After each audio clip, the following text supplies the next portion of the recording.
Hey, it's Robbie McCarty with Patriot Crawl Space Repairs, and what I want to talk about today is standing water in the crawl space. So, one of the most important things that gets overlooked in coastal Virginia and Hampton Roads crawl spaces is standing water. So, a lot of companies will oversell encapsulation as a fix-all for water and moisture issues, but the problem is if you install an encapsulation in a crawl space and then standing water later occurs and drainage wasn't installed, then the underside of that encapsulation liner will mold and create a huge biohazard. So drainage, standing water, and groundwater is really the first thing that needs to be addressed and considered when evaluating what to do with a crawl space and designing any encapsulation or moisture control measures. So the issue in coastal Virginia is that we don't always know when we look at an existing home whether there's going to be a standing water issue or not.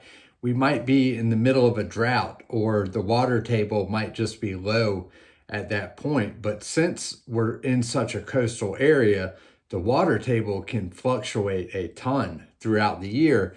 And what can happen is in one point of the year when someone looked at a crawl space as an inspector and there was no standing water issue, they may go ahead and encapsulate that crawl space with no drain and sump pump, and then find out later that there is a standing water issue when it rains badly or when we get a terrible rainy season. So what we prefer to do is leave the crawl space inspectable and durable with a pin vapor barrier if we don't put a drain and sump pump in the crawl space. That way, if a water issue presents itself down the road, then it's easier to fix and correct. So obviously, if we see standing water when we inspect it or see strong signs of standing water, then we're going to recommend drainage solutions. But I guess the point of the story is that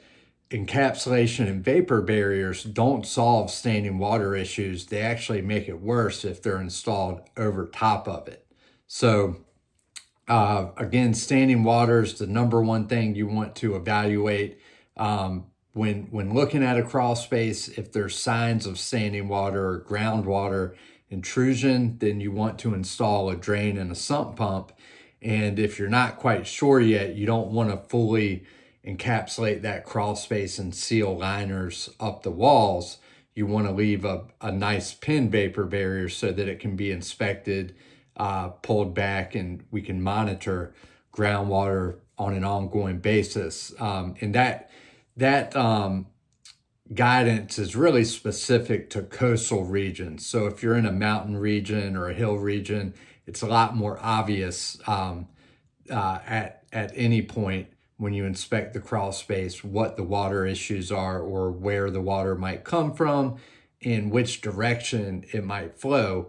But in coastal regions with extreme water table fluctuation, you just don't always know. So you want to leave room for error and not put something in place that requires a perfect environment. You want to install a system that is adaptable and has room for that failure if it occurs in the future.